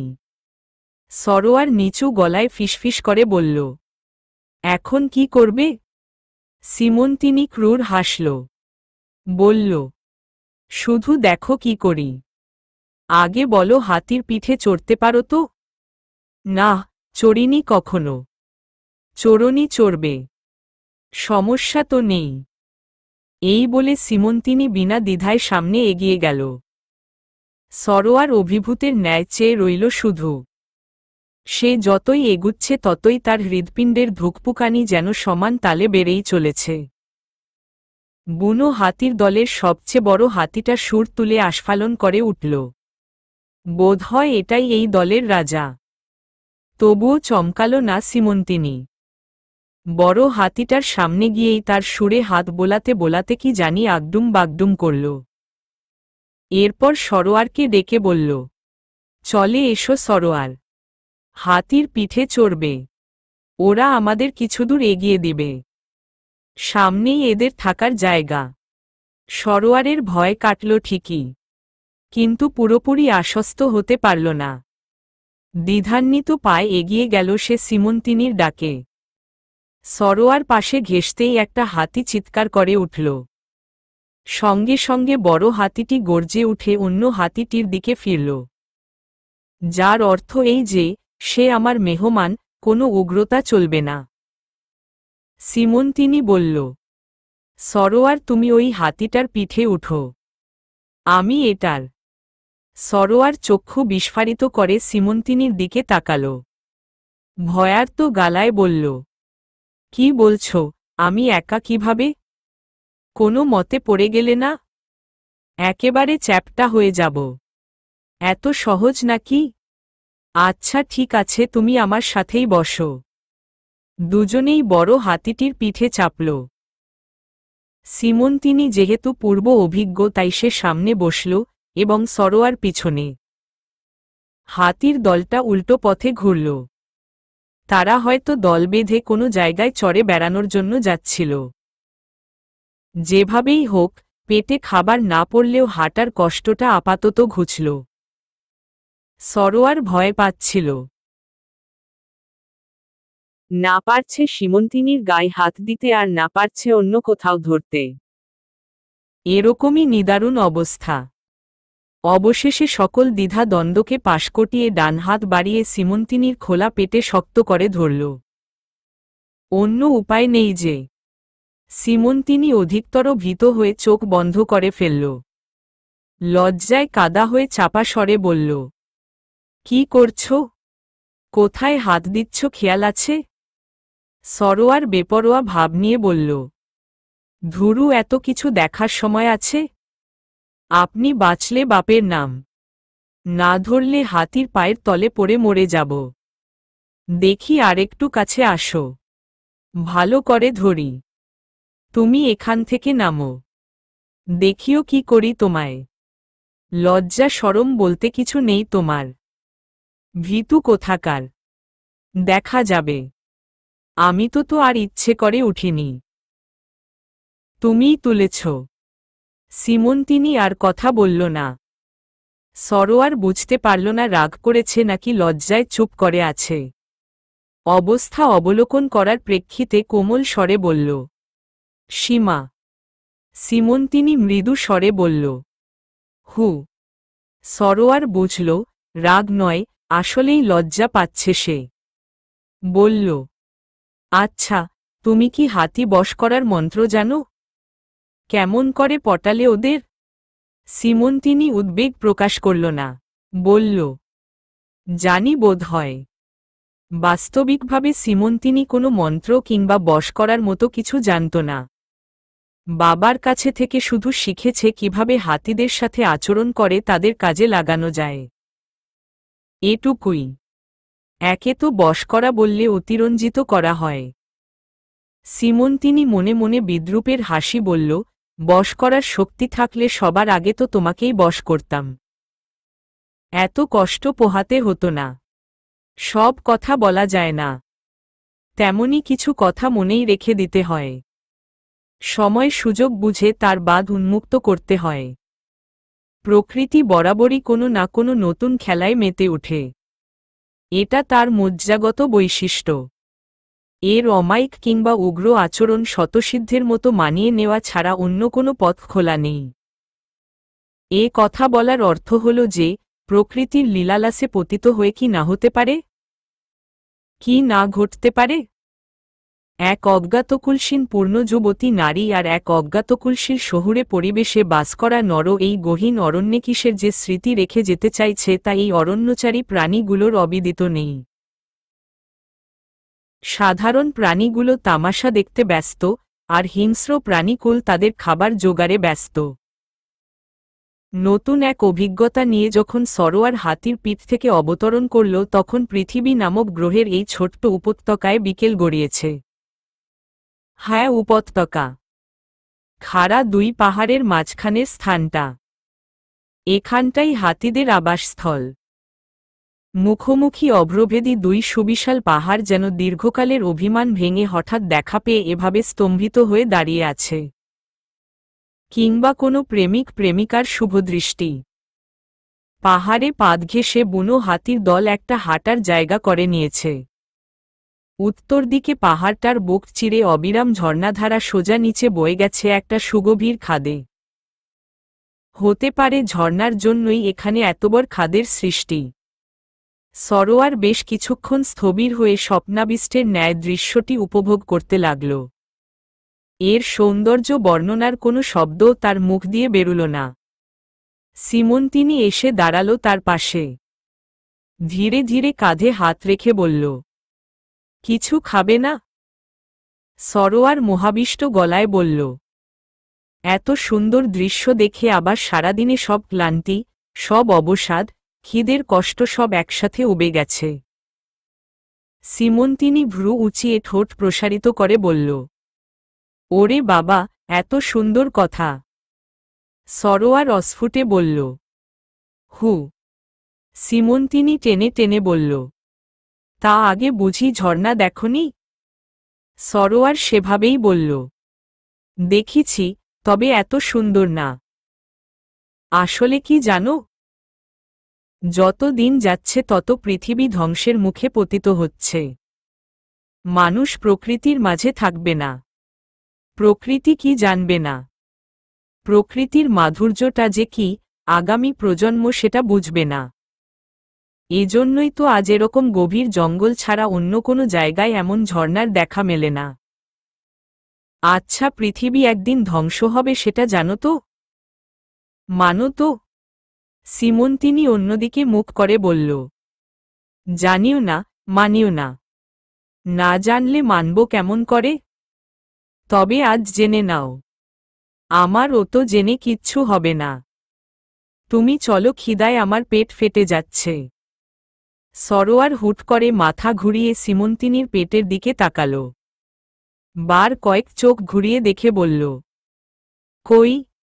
আমি তো কিছু দেখি না। সিমন্তিনি দাঁত কিরমির করতে করতে বলল, এবার কিন্তু রাগানো হচ্ছে আমাকে। সরোয়ার গলা ছেড়ে হাসল একবার। হাসিটা কয়েকবার দুই পাহাড়ের গায়ে প্রতিধ্বনি খেলা করে মিলিয়ে গেল। হাসি থামিয়ে বলল, তো কি খাবে? এখানে পানি ছাড়া কিছু পাওয়া যাবে না মনে হচ্ছে। চলো সামনে যাওয়া যাক। সিমন্তিনি কোনো কথা না বলে হাঁটা শুরু করল। নীরবতা লক্ষ্য করে সরোয়ার প্রশ্ন করল, আচ্ছা সীমা, তোমার সিমন্তিনি নামটা কে রেখেছিল? গুরুমশাই। নির্লিপ্ততা জবাব তার। এই নামের অর্থ জানো? নামের আবার অর্থে কি যায় আসে? না যায় আসে না। তবুও জানো এটার কি অর্থ? না। আমি জানি। কি? যে নারীর সিথিতে সিঁদুর আছে তাকেই বলে সিমন্তিনি। সিথি হিন্দু ধর্মের বিবাহিত মেয়েরা পরে থাকে। ওহহ, গুরুমশাই তাহলে এজন্যই আমার নামটা রেখেছিল। কি জানি, হতে পারে। তবে নামটা সুন্দর। তাছাড়া। কথাটা শেষ করতে পারল না সরোয়ার আকস্মাৎ সিমন্তিনি হাত ঘুরিয়ে একটা তীরের বাক্স থেকে তীর উঠিয়ে ধনুক বাঁকিয়ে সুমুখে একটা হরিণের গায়ে ছুঁড়ে মারল। সঙ্গে সঙ্গে হরিণটা ছটফট করতে করতে মাটিতে লুটিয়ে পড়ল। সিমন্তিনি ধীরে ধীরে ধনুক নামিয়ে ছোট করে একটা দীর্ঘশ্বাস ফেলে অস্ফুটে বলল, যাক, খাবারে ব্যবস্থা হলো। এরপর সরোয়ারের দিকে চেয়ে বলল, চলো নিয়ে আসি। সন্ধ্যা নামার আগেই দুজনে রাত্রিযাপন আর খাবার ভোজনের ব্যবস্থা করতে ব্যতিব্যস্ত হয়ে পড়ল। আগের দিনের মতো বাঁশ আনতে হল না। সিমন্তিনির কথা মতো আগুন জ্বালানোর জন্য কিছু শুকনো খুরকুটো কুড়িয়ে আনতে গিয়েছে সারোয়ার। পাহাড়ের নিচে ওই সুবিশাল স্বচ্ছ পাথরের পিছনের জায়গাটা বেশ মোলায়েম। নিশিযাপনের জন্য এই উপত্যকায় এর চেয়ে ভালো ব্যবস্থা আছে বলে মনে হয় না। সিমন্তিনি মৃত হরিণের চামড়া ছাড়িয়ে কিছু মাংস নিয়ে নিল। এরপর সেগুলাকে টুকরো টুকরো করে কেটে আগুনে ঝলসানোর জন্য নিরাপদে সরিয়ে রাখল। একটু পরেই সরোয়ার ক্লান্ত, ঘর্মাক্ত শরীর নিয়ে কিছু খড়কুটো নিয়ে হাজির হলে দুজনে মিলে আগুন জ্বালিয়ে মাংসগুলো পোড়াতে দিল। বিকেলের শুরুতে আকাশটা একটু গম্ভীর ভাব ধরে মুখ বাঁকিয়ে বসলেও শেষভাগে আকাশটা বেশ প্রসন্ন। মজার ব্যাপার হলো এই জায়গাটা থেকে সূর্যাস্ত অনায়াসে দেখা যায়। একদম সূর্যের শেষ অংশটুকু ডুবা অবধি দেখা যায়। সিমন্তিনি সেদিকে মুখ করে দাঁড়িয়ে কি যেন ভাবছিল। মনের অন্তরিক্ষ সাদাকালো মেঘের আনাগোনায় কখনো বা প্রসন্ন আর কখনো বা গুরুগম্ভীর হয়ে ভাবান্তরিত হচ্ছে। সরোয়ারের উপস্থিতিতে সংবিত ফিরে পেয়ে একবার তাকিয়ে পুনরায় মুখ ফিরিয়ে নিল। সরোয়ার প্রশ্ন করল, পায়ে কি ব্যথা আছে এখনো? সিমন্তিনি না তাকিয়েই বলল, একটু একটু আছে। আশা করি সেটাও কেটে যাবে খুব শীঘ্রই। সরোয়ার এক নিঃশ্বাস নিয়ে বলল, পৌঁছুতে আর কতদিন লাগবে? কালকের মধ্যে পৌঁছাতে পারব তো? হ্যাঁ পারব। উষার কথা মনে পড়ছে তাই না? হ্যাঁ, খুব। মা, বাবা আর একটা বোনকে তো হারালামই, এখন সেই আমার একমাত্র ভরসা। কৃষ্ণ অনি না জানি তার কি ক্ষতি করে। বলতে বলতে সরোয়ারের কণ্ঠস্বর ভারী হয়ে আসল। সিমন্তিনি আশ্বস্ত করতে সরোয়ারের বাঁ হাত তার দুহাতের মুঠোয় টেনে নিল। কোমল স্বরে বলল, কিছু হবে না দেখিও। তুমি খামোখা চিন্তা করছ। তাই যেন হয়। দুজনেই কিছুক্ষণ নীরব হয়ে রইল। সহসা সরোয়ার করুণ কণ্ঠে বলে উঠল, সীমা। সিমন্তিনি চমকে মাথা তুলল। এই অদ্ভুত সুরের ডাকটা যেন তার সোজা হৃদয়ের অন্তঃস্থলে গিয়ে আচমকা একটা ধাক্কা দিয়ে আসল। সঙ্গে সঙ্গে তার বুকে একটা রেডিয়ামের ঘড়ি টিকটিক করে তার জানান দিল। সেও কেমন অদ্ভুত সুরে হু বলেই চুপ করে রইল। সরোয়ারের হাতটা তখনও সিমন্তিনির দুহাতের মুঠোয় আবদ্ধ ছিল। সরোয়ার তার ডান হাতটা বাড়িয়ে সীমন্তিনীর দুহাত চেপে ধরে ক্ষীণস্বরে বলল, যাবে আমার সাথে? সীমন্তিনী কৃত্রিম হেসে এড়িয়ে যাওয়ার ছলে বলল, ধুর, সে হয় নাকি? সরোয়ার দৃষ্টি অধিকতর তীক্ষ্ণ করে বলল, কেন হয় না? সীমন্তিনী অন্যদিকে মুখ ঘুরাল। হাত দুটে ওভাবেই মুঠোয় আবদ্ধ রইল। সরোয়ারের তীক্ষ্ণ দৃষ্টি ঈষৎ ক্ষীণ হয়ে এল। একবার হাতটা ছাড়ানোর বৃথা চেষ্টা করল সীমন্তিনী। ফল হল না। সরোয়ার পুনরায় উৎসুক হয়ে বলল, কি হল, বলো। সীমন্তিনী মুখ তুলল। চোখ দিয়ে তার অবিরাম অশ্রুধারা প্লাবিত হয়ে সারা মুখময় ছড়িয়ে ছিটিয়ে পড়েছে।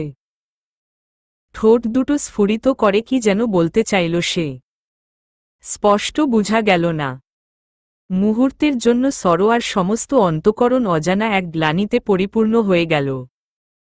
সমুদ্রসম তিক্ততায় মনটা কানায় কানায় পূর্ণ হয়ে গেল। সরোয়ার নিচু গলায় বলল, কাঁদছ কেন সীমা? আমি তো তোমাকে জোর করে নিতে পারব না, তাই না? তোমার ইচ্ছে না হলে আর কি করার? এ কথায় সীমন্তিনীর কান্নার বেগ কমলই না, বরং আরও আড়ম্বর করে যেন কাদার প্রস্তুতি নিল। ঝোড়ো ঝোড়ো করে কেঁদে ফেলল সে। মুষ্টিবদ্ধ চার হাতের উপর মাথা নুয়ে ধীরে ধীরে মাটিতে বসে পড়ল। সঙ্গে সরোয়ারও বসে পড়ল। ঘটনার আকস্মিকতায় সরোয়ার স্তম্ভিত হয়ে গেল। এমন মুহূর্তে কি করা দরকার ভেবে পেল না সে। কোনো সান্ত্বনার অমোঘ বাণী তার অভিভূত মুখে নিঃসৃত হল না। এভাবে বেশ কিছুক্ষণ থেকে কিছুটা ধাতস্থ হল সীমন্তিনী। আকস্মাৎ হুড়মুড়িয়ে উঠে অদূরে আগুনের পাশে গিয়ে বসল। সরোয়ার ওভাবেই স্থবির হয়ে বসে রইল। আগুনের পাশে বসে সীমন্তিনী এতক্ষণ পরে খেয়াল করল আকাশে সন্ধ্যা নেমেছে। হেমন্তের গোল চাঁদ আকাশে দৃশ্যমান হয়েছে। এতক্ষণ কি ঘটল সেটা মনের মধ্যে আবার উথলিয়ে তুলল সে। কিন্তু যুৎসই কোনো অর্থই খুঁজে পেল না। সবকিছু নিরর্থক, অবান্তর, অমূলক মনে হয়েছে। সরোয়ার কি বুঝে না? তার কি এতটুকুও বুঝার সাধ্য নেই? সে তো তার সাথে যেতেই চায়। সারা জীবন এভাবে একসাথে কাটিয়ে দিতে চায়। তার মনের গভীরে সৃষ্টি হওয়া সম্পূর্ণ নতুন অনুভূতির কথা তাকে জানাতে চায়। তবে ওই চোখের জল কি নিছক ভুল? কিসের জল ছিল সেটা? খুশির? হয়তোবা খুশির। তবে সে কেন মনে করল তাকে জোর করে নিয়ে যাবার ক্ষমতা, অধিকারটুকু তার নেই? মনে মনে তো সে তাকে সরোয়ারেই সঁপে দিয়েছে। সব কি প্রকাশ করতে হয়? বুঝে নেওয়া যায় না? এমনি শত অযাচিত উচাটন সীমন্তিনীর সর্বাঙ্গে খেলা করে বেড়াচ্ছিল। মুখ তুলতেই সরোয়ারকে ভর সন্ধ্যাবেলায় ঝর্নার দিকে যেতে দেখে তড়িঘড়ি করে তার পিছু পিছু ছুটল সে। উচ্চকণ্ঠে ডাকতে চেয়ে ক্ষণকাল পূর্বের ঘটনার কথা মনে করে গলার স্বর গলাতেই মিলিয়ে গেল। আনমনে সরোয়ার গান ধরল, আমি তোমারও সঙ্গে বেঁধেছি আমারও প্রাণ। সুরের ও বাঁধনে, তুমি জানো না আয় আমি তোমারে পেয়েছি অজানা সাধনে। সীমন্তিনী মন্ত্রমুগ্ধ হয়ে সরোয়ারের গলা নিঃসৃত রবীন্দ্রসঙ্গীত শুনতে শুনতে তার পিছু পিছু এগিয়ে গেল। ঝর্নার পাশে গিয়ে থামল সে। দুই পাহাড়ের প্রতিধ্বনি আর ঝর্নার কলকল শব্দের মিতালিতে পরিবেশটা কেমন যেন মোহাচ্ছন্ন করে তুলল। দুই হাত মেলে ধরে ঝর্নার উচ্ছৃঙ্খল পানিতে বাঁধ সাধার চেষ্টা করল। কিন্তু পানিগুলো বরাবরই অবাধ্য। সরোয়ার থামল। সীমন্তিনী পেছনে থেকে উদ্বিগ্ন হয়ে বলল, থামলে কেন? ভালোই তো লাগছিল। সরোয়ার থতমত খেয়ে ঘাড় ফেরাল। সলজ্জ কণ্ঠে বলল, তুমি কখন এলে? সীমন্তিনী মৃদু হেসে বলল, অনেক আগে। তোমার গান শুনছিলাম। থামলে কেন? গেয়ে যাও। এই গান তুমি আগে শুনেছ? হ্যাঁ, গুরুমশাই গাইতেন। ওহহ, আইসি, তুমি গাইতে পারো? আমি? না, পারি না। তুমি আবার শোনাও না। না, আর নয়। সিমন্তিনি চট করে সরোয়ার হাত ধরে বাচ্চাদের মতো করে বলল, একবার শোনাও, এতবার করে বলছি। সিমন্তিনির এমন স্বনির্বন্ধ অনুরোধ দেখে সরোয়ার ফিক করে হেসে ফেলল। মনেই হচ্ছে না একটু আগে দুজনার মাঝে একটা চুপি চুপি আদ্যশ্রাদ্ধ হয়ে গিয়েছিল। মনে হচ্ছে জটিল কিছু হয়নি, এমনি ভাব। গান গাওয়ার জন্য সরোয়ার গলা খাকারি দিয়ে প্রস্তুতি নিল। এরপর গান গাওয়া শুরু করল। পূর্ণিমার রাত, নিস্তব্ধ চারিপাশ, তল্লাট জুড়ে শুনশান নীরবতা, কদাচিৎ ঝিঝি পোকার ডাক আর বন্য শৃগালের হুঙ্কার। মাঝে মাঝে দুয়েক খণ্ড ধূসর মেঘ চাঁদকে ঘিরে নিয়ে পুনরায় জামিন দিচ্ছে। এর মধ্যেই ঘটছে নানাবিধ আখ্যান। রাতের খাবার দাবারের ইতি টেনে পাহাড়ের পাদদেশের শ্বেত পাথরটির নিচে শুয়ে পড়ল সিমন্তিনি আর সরোয়ার। অর্ধকৃত হরিণটা এখনো পড়ে আছে অদূরে। সকাল হতে হতে পচে গন্ধ বেরুতে পারে ভেবে সিমন্তিনি গিয়ে সেটাকে দূরে ফেলে আসল। সরোয়ার ঘুমে বিভোর। সিমন্তিনি পাশে এসে নিজ জায়গায় শুতেই সরোয়ারের অর্ধচৈতন্য একটা হাত তার গায়ের উপর এসে পড়ল। খুব সাবধানে হাতটা নিজের হাতের মুঠোয় নিয়ে চোখ বন্ধ করে ঘুমানোর চেষ্টা করল সিমন্তিনি। ঘুম ধরা দিল না। বিমনা হয়ে সরোয়ারের হাতটা নিজের হাতের মধ্যে চেপে ধরে রইল। আকস্মাৎ আশেপাশে কোথাও মানুষের কোলাহল শোনা গেল। কোলাহলও বলা সঙ্গত নয়, 10-15 জন লোকের ফিসফিস শব্দ বলা চলে।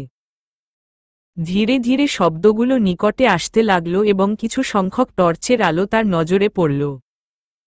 সরোয়ারের হাত ছেড়ে দিয়ে সিমন্তিনি ধরফর করে উঠে বসল। ক্ষীণস্বরে মৃদু মৃদু ধাক্কা দিয়ে সরোয়ারকে জাগাতে চাইল, কিন্তু সে মরার মতো ঘুমাচ্ছে। অগত্যা এবার নিঃশব্দে জোরে ধাক্কা দিল সিমন্তিনি। সরোয়ার ঘুমের ঘোরে ধরফরিয়ে উঠে বসে চোখ রোগড়াল। বিস্ময়াবিষ্ট হয়ে ভাঙা গলায় বলল, কি হয়েছে?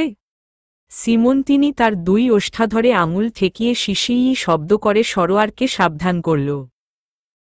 সরোয়ার কিঞ্চিত ঝুঁকে আঙুল ঘুরিয়ে বুঝাতে চাইল কি সমস্যা। সিমন্তিনি বৃদ্ধাঙ্গুল দিয়ে আসন্ন বিপদের কথা ইঙ্গিত করল। বুঝাতে পেরে সরোয়ার একটা শুকনো ঢোক গিলল সিমন্তিনির কাছে গিয়ে ফিসফিসিয়ে বলল, এখন উপায়? ওরা কি আমাকে ধরার জন্য এখানে এসেছে? মনে হচ্ছে তো তাই। শুন, তুমি এখানেই থাকো, আমি বাইরে গিয়ে একবার দেখে আসি।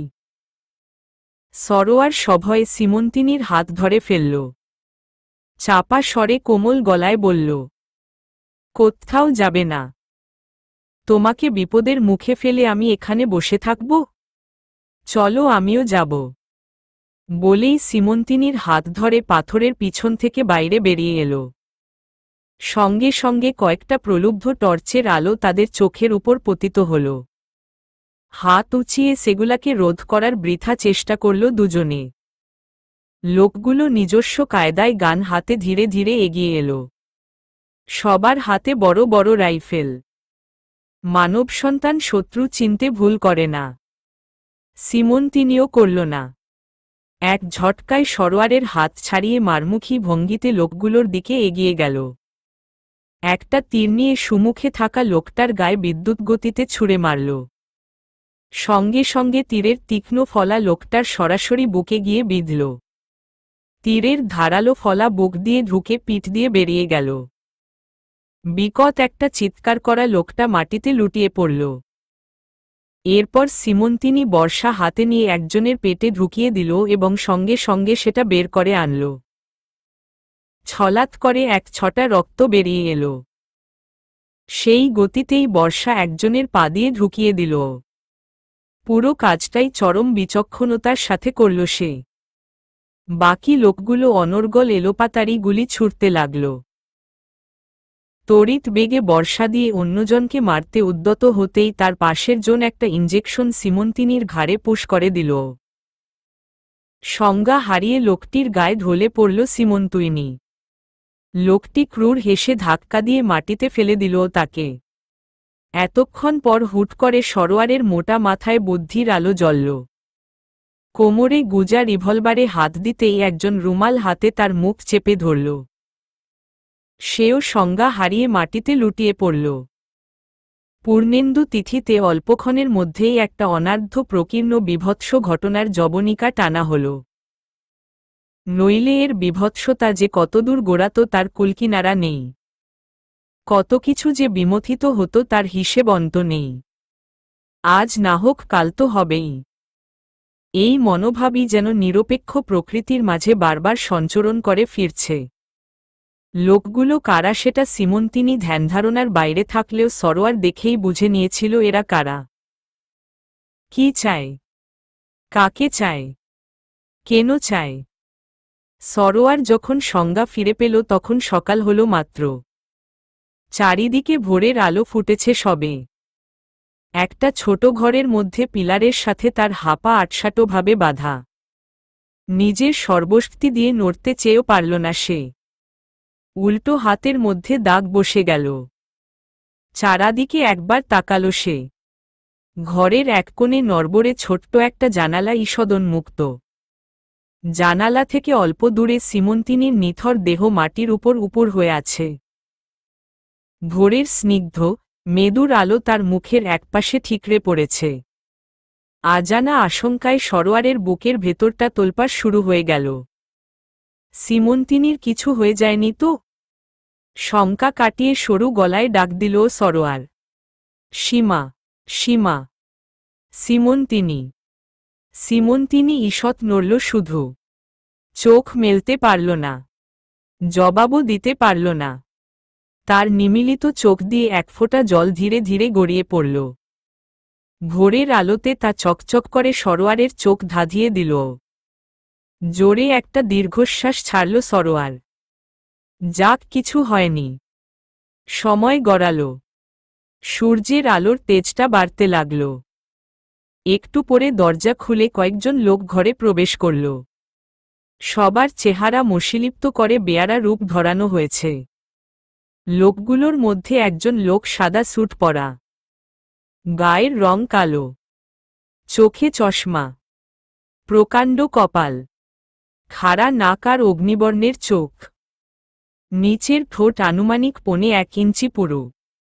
দেখতে যেমন বিশ্রী, হাসিটা তার দ্বিগুণ বিশ্রী। মুখে কালি লাগানো লোকগুলো দূরে দাঁড়িয়ে রইল। সাদা স্যুট পরে লোকটি ক্রূর হেসে সীমন্তিনীর পাশে এসে দাঁড়াল। দাঁত খিচিয়ে সীমন্তিনীর নিষ্প্রভ দেহটা নাড়া দিয়ে চিৎ করল। এরপর মাথার চুল মুটি করে ধরে বাকি লোকগুলোর দিকে গর্জন করে বলে উঠল, এই মাগির নাকি অনেক তেজ। আমার 3টা লোক নাকি মেরে ফেলেছে কালকে। একজন বলে উঠল, হ্যাঁ ভাই, কৃষ্ণ অনি ভাইয়ের সেক্রেটারিকেই প্রথমে মারছে। আমার দিকে তেড়ে আসছিল এর আগেই কুপোকাত। সাইমন ইঞ্জেকশন পুশ করে দিল। স্যুট পরা লোকটি সীমন্তিনীর মাথা সজোরে মাটিতে ধাক্কা মেরে বলল, বেশ করেছে। এরপর লোকটা ধীরে ধীরে সরোয়ারের কাছে এসে বসল।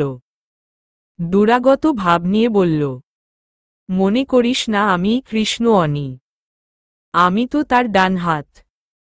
বাম হাতে তো তোর প্রেমিকা মেরে ফেলেছে। এতটুকু বলে লোকটা চুপ করে রইল।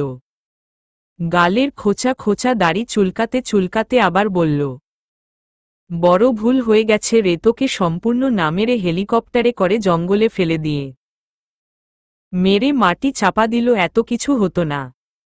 কিভাবে বাঁচলি রে তুই?